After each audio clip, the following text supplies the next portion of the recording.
ഇന്ന് കുറച്ച് നല്ല ഫ്രഷ് ആയിട്ടുള്ള വാള കിട്ടിയിട്ടുണ്ട് കേട്ടോ. അപ്പോൾ ഇന്നത്തെ സ്പെഷ്യൽ എന്ന് പറഞ്ഞാൽ വാള കറി ഫ്രൈ, പിന്നെ കുറച്ച് കടച്ചക്ക ഉപ്പേരി. അപ്പോൾ കടച്ചക്ക നമുക്ക് തൊട്ടപ്പുറത്തെ വീട്ടിൽ നിന്ന് കിട്ടിയതാണ് കേട്ടോ. അപ്പോൾ അത് ഞാൻ മഞ്ഞപ്പൊടിയും ഉപ്പും ഇട്ടിട്ട് വേവിക്കാൻ വെച്ചിട്ടുണ്ട്. അപ്പോൾ ഇനി ഇത് നമുക്ക് കറി വെക്കണം വാള. അപ്പോൾ അതിന് വേണ്ടിയിട്ട് കുറച്ച് സബോളയും ഇഞ്ചിയും പച്ചമുളകും ഒക്കെ വഴറ്റാൻ വെക്കുകയാണ്. സബോള ഞാൻ ഇത്തിരി കൂടുതൽ ഇവിടെ എടുത്തിട്ടുണ്ട്, കാരണം ഇത്തിരി വലിയ സബോളയായിരുന്നു. പിന്നെ അത് കളയണ്ടല്ലോ, എടുത്തു വെച്ചാൽ പിന്നെ അത് യൂസ് ചെയ്യലുണ്ടാവില്ല. അപ്പോൾ പിന്നെ അത് മുഴുവനും അതിൽ കട്ട് ചെയ്ത് ചേർത്തു. അപ്പോൾ അത് കുറച്ച് വെളിച്ചെണ്ണ ഒഴിച്ച് നമുക്ക് വഴറ്റിയെടുക്കാം. അപ്പോൾ അതിൻ്റെ ഇടയിൽ നമുക്ക് കുറച്ച് മീനെടുത്തിട്ട് ഫ്രൈ ചെയ്യണം. അപ്പോൾ അതെന്ത് ചെയ്തെന്ന് വെച്ച് കഴിഞ്ഞാൽ മഞ്ഞപ്പൊടി, മുളക് പൊടി, ഉപ്പും ഇഞ്ചി വെളുത്തുള്ളി പേസ്റ്റ് അങ്ങനത്തെ എല്ലാം കൂടി ഇട്ടിട്ട് ഞാൻ നന്നായിട്ട് അതൊന്ന് പുരട്ടി വെക്കുകയാണ്. അപ്പോൾ ഇഞ്ചി വെളുത്തുള്ളി പേസ്റ്റൊക്കെ ഞാൻ വീട്ടിൽ തന്നെ ഉണ്ടാക്കണതാണ് കേട്ടോ. അത് കുറച്ചധികം ഉണ്ടാക്കി ഞാൻ എപ്പോഴും അത് സ്റ്റോർ ചെയ്ത് വെക്കും. അപ്പോൾ നമുക്ക് എല്ലാ പണികളും പടപടാന്ന് തീർക്കാം. എനിക്ക് കിച്ചണിൽ കുറേ ടൈം സ്പെൻഡ് ചെയ്യണത് ഇഷ്ടമല്ല. അതെന്ന് വെച്ചാൽ വേഗം വേഗം പണികൾ തീർക്കണം. അപ്പോൾ ഒരു പണി തീർത്തിട്ടല്ല അടുത്ത പണിക്ക് ഇറങ്ങുക. കാരണം എല്ലാ പണിയും കൂടി മിക്സ് ചെയ്ത് അങ്ങോട്ട് എടുത്ത് വേഗം തീർക്കണം. അങ്ങനത്തെ ഒരു സ്വഭാവം ഉണ്ട് എനിക്ക്. അപ്പോൾ അതുകൊണ്ട് തന്നെ ഞാൻ എന്താണെന്ന് വെച്ചാൽ മീൻ കഴുകണതിന് മുന്നേ സബോളയും ഇഞ്ചി വെളുത്തുള്ളി അതൊക്കെ വഴറ്റാൻ വെക്കും. പിന്നെ അതിൻ്റെ ഇടയിൽ പിന്നെ ഈ പൊടികളൊക്കെ ഇട്ട് മഞ്ഞൾപ്പൊടിയും മുളക് പൊടിയും ഇട്ടിട്ടൊന്ന് പച്ചമണം മാറണ വരെ വഴറ്റിയെടുക്കും. അത് കഴിഞ്ഞാൽ അതിലേക്ക് കുറച്ച് വെള്ളം ഒഴിച്ചിട്ട് പിന്നെ നമ്മൾ കുടപ്പുളിയും കൂടി ഇട്ടിട്ട് തിളയ്ക്കണ ആ സമയം കൊണ്ടാണ് ഞാൻ തേങ്ങ ചിരണ്ടലും പാലെടുക്കലും ഒക്കെ ചെയ്യുക. അപ്പോഴേക്കെല്ലാം വേഗം തീരും. പിന്നെ അങ്ങനെ ചെയ്യണ സമയത്ത് ടൈമിങ് ഭയങ്കര ഇമ്പോർട്ടൻ്റ് ആട്ടോ. കാരണം നമ്മൾ ഏകദേശം ഒരു കണക്കൂട്ടൽ വെച്ചിട്ടാണ് എല്ലാം ചെയ്യണം. എവിടെയെങ്കിലും ഒരു ഡിലേ വന്നിട്ടുണ്ടെങ്കിൽ കംപ്ലീറ്റ് കറി നാശമായി പോകും. പിന്നെ നിത്യാഭ്യാസി ആനയെടുക്കും എന്നൊരു പഴഞ്ചൊല്ലുണ്ടല്ലോ. നമ്മൾ സ്ഥിരമായിട്ടൊരു കാര്യങ്ങൾ ചെയ്തുകൊണ്ടിരിക്കുമ്പോൾ നമുക്ക് ഇത്രയും കൂടിയും ഈസി ആയിരിക്കും ചെയ്യാനായിട്ട്. പിന്നെ നമ്മുടേതായ കുറച്ച് ഐഡിയാസ് അതൊക്കെ നമുക്ക് അങ്ങനെ വരും. ഞാൻ ഈ കുക്കിംഗ് ജേണി തുടങ്ങിയിട്ട് ഏകദേശം ഒരു 19 ഇയേഴ്സ് ആയിട്ടുള്ളൂ. എൻ്റെ കല്യാണം കഴിഞ്ഞിട്ട് 19 ഇയേഴ്സ്. അപ്പോൾ ആഫ്റ്റർ മാരേജാണ് ഞാൻ കുക്കിംഗ് ചെയ്തു തുടങ്ങിയതെന്നാണ് ഞാൻ പറഞ്ഞു വന്നത്.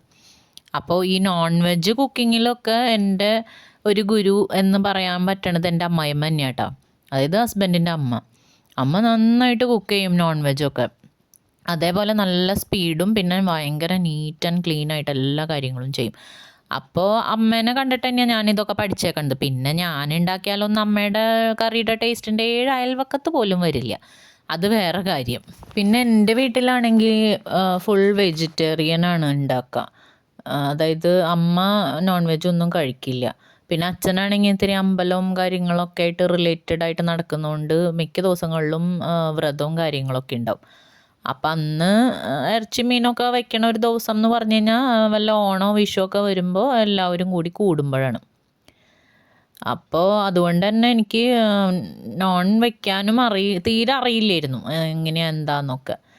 പിന്നെ ഹസ്ബൻഡ് വീട്ടിൽ വന്നപ്പോൾ ഡെയിലി അവിടെ മീൻകറിയും കാര്യങ്ങളൊക്കെ ആയിരിക്കും. അപ്പോൾ എനിക്ക് ആദ്യമൊക്കെ ഇത്തിരി ഇഷ്ടക്കേടൊക്കെ ആയിരുന്നു.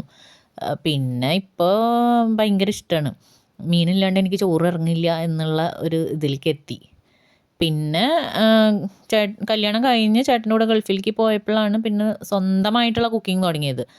ഹസ്ബൻഡ് വീട്ടിൽ എപ്പോഴും നമ്മൾ അമ്മേനെ ഹെൽപ്പ് ചെയ്താൽ മതി, അങ്ങനെ ഞാൻ കണ്ട് പഠിച്ചിട്ടുണ്ട്. അങ്ങനെ ഗൾഫിൽ പോയി കഴിഞ്ഞപ്പോൾ പിന്നെ അറിയാത്ത കാര്യങ്ങളൊക്കെ ചേട്ടൻ പറഞ്ഞിരുന്നു. ചേട്ടനും നല്ല എക്സ്പേർട്ട് കുക്കാട്ടോ. അങ്ങനെ പിന്നെ ചെയ്ത് പഠിച്ചു. പിന്നെ ഞാൻ എപ്പോഴും മെത്തേഡുകൾ മാത്രമേ ഫോളോ ചെയ്യുള്ളൂ.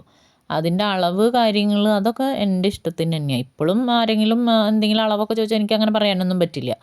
വാരിക്കോരിയിട്ട് ഉണ്ടാക്കിയിട്ട് ഭാഗ്യം കൊണ്ട് ടേസ്റ്റ് കിട്ടുന്ന സംഭവമാണ് എൻ്റെ കാര്യം പറഞ്ഞ. അങ്ങനെ കടച്ചക്ക ചേട്ടനാട്ടോ ഒലത്തിയതെന്ന്. അപ്പോൾ ഇത്തിരി ഓയിൽ, അതായത് വെളിച്ചെണ്ണ കുറവിലൊക്കെ ഒലത്താനൊക്കെ എന്നോട് പറഞ്ഞ് പഠിപ്പിച്ച് തരായിരുന്നു. എനിക്കാണെങ്കിൽ കുറച്ചധികം വെളിച്ചെണ്ണയൊക്കെ യൂസ് ചെയ്താലാണ് ഒരു സമാധാനമുള്ളൂ. അങ്ങനെ ഇപ്പുറത്ത് നമ്മുടെ മീൻകറി നന്നായിട്ട് വെട്ടി തിളച്ചുകൊണ്ടിരിക്കുന്നുണ്ട്. പിന്നെ മീൻ നേരത്തെ പുരട്ടി വെച്ചത് വറക്കാൻ വെച്ചിട്ടുണ്ട്. കടച്ചക്ക ഉപ്പേരി റെഡി ആയിട്ടുണ്ട്. അങ്ങനെ ചോറുണ്ണണ നേരത്താണ് ചേട്ടൻ മീൻ കൊണ്ട് വന്നതെങ്കിലും ഏകദേശം 1 മണിക്കൂറിൻ്റെ ഉള്ളിൽ എല്ലാം തട്ടിക്കൂട്ടി ഞങ്ങൾ സെറ്റാക്കി എടുത്തിട്ടുണ്ട് കേട്ടോ. ഇന്നിപ്പോൾ ചേട്ടനും എന്നെ നന്നായിട്ട് ഹെൽപ്പ് ചെയ്തിട്ടുണ്ട്. കാരണം എനിക്ക് ഈ വീഡിയോയും കൂടി പിടിക്കണമല്ലോ. അങ്ങനെ ഞങ്ങൾ ചോറെടുത്തു. കുത്തരി ചോറ്, കടച്ചക്ക, പിന്നെ ഒരു വാള മീൻ കറി, മീൻ ഫ്രൈ, പിന്നെ അവസാനമായിട്ട് ഒരു പപ്പടം കൂടി ഞാൻ എടുത്തിട്ടുണ്ടായിരുന്നു. അത് ഞാൻ ഇതിൽ കാണിച്ചില്ല എന്ന് തോന്നുന്നുണ്ട്. അപ്പോൾ ഇഷ്ടമായ ലൈക്ക്, കമൻറ്റ്, സബ്സ്ക്രൈബ് മറന്നു പോകല്ലേ കേട്ടോ.